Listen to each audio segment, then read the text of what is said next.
Growing up outside of Chicago, I would say I had a good childhood. All I wanted to do was like go outside and play basketball. Didn't matter if it was snowing outside or raining. I just always went outside and played on my hoop.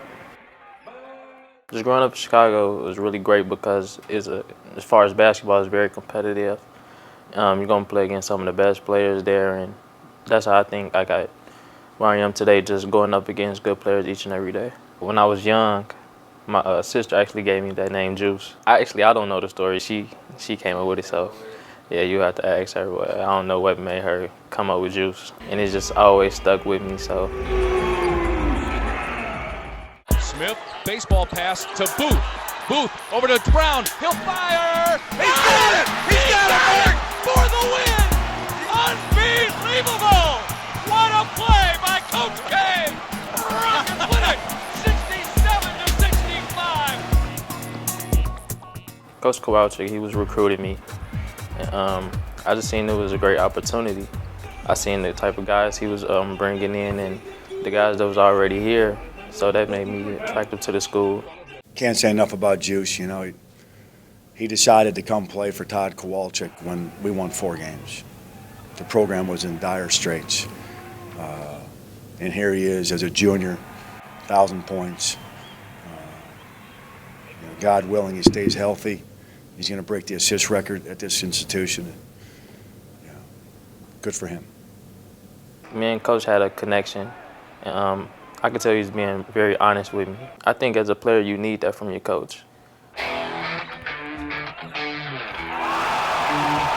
I think my biggest strength is making others around me better, as far as just getting your teammates involved and just making them better each and every day. But the number one thing I've really been working on is leadership. I would have to say my biggest challenge has been being more vocal with my teammates. I'm getting more of a leadership role as I get older, and Coach K wants me to become more of a leader, so that's what I've been working on the most. I would say the number one guy I look up to as far as leadership would be Michael Jordan. Just from his point of view, he always held his teammates to a certain standard. That's why he won 6 championships, and he was the greatest leader in my eyes.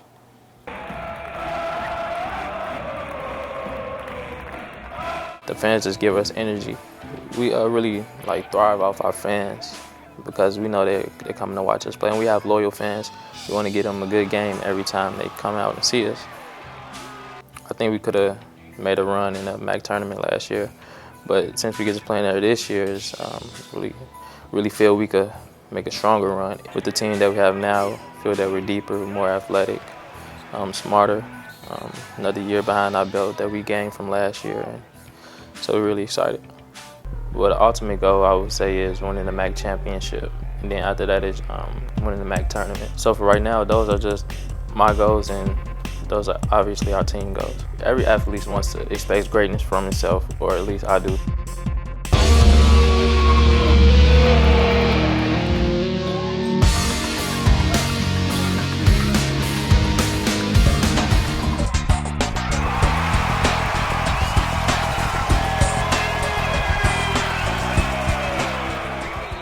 When I was in middle school, elementary, I liked to be center attention, goof around.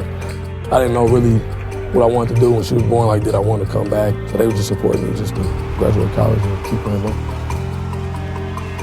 I was nervous and happy, scared, all the feelings at once.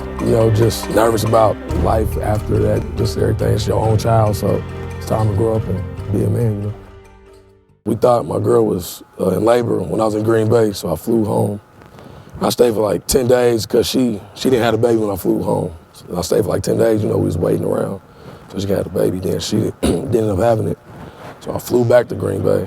Then, the next day, she was really having it, so I had to turn around, fly back again.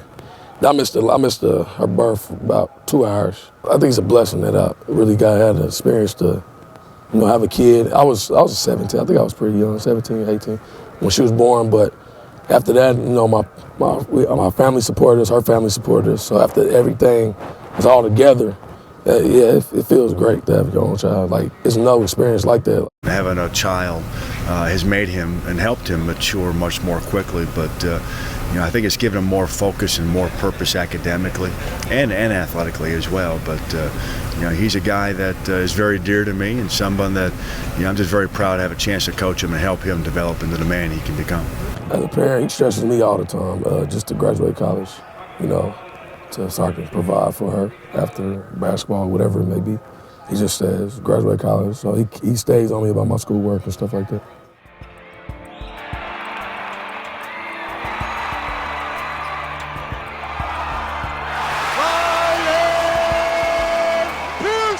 Since she was born, I just started working harder, working on my game harder than in the games, try to play every possession hard as I can. When I say the national anthem, I got her name tattooed right here with her sign. So after the national anthem, I kiss my hand and smack my chest. So that's just some things I do to remind myself.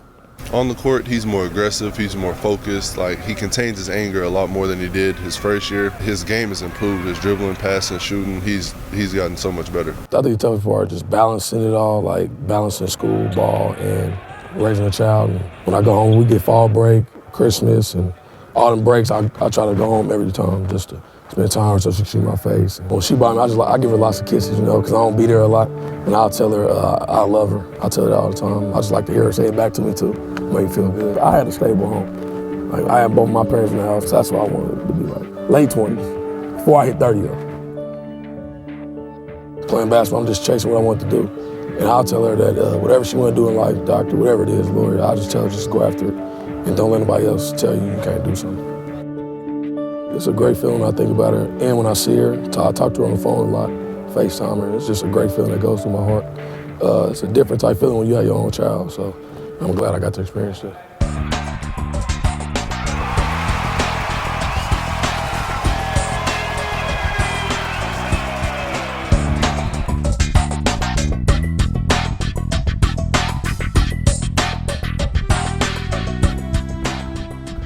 I've played baseball since I can remember.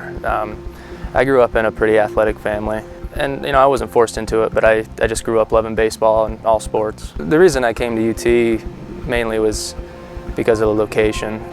My brother was going to have a baby, and I wanted to be around for that. He's so funny. My nephew, he actually has a UT jersey, has my number and name on the back, and he knows every player by number and name on the baseball team.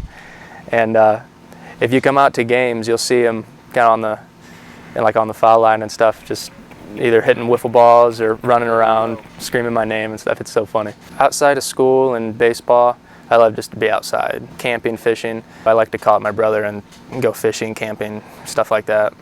We were in the Wayne National Forest in southern Ohio.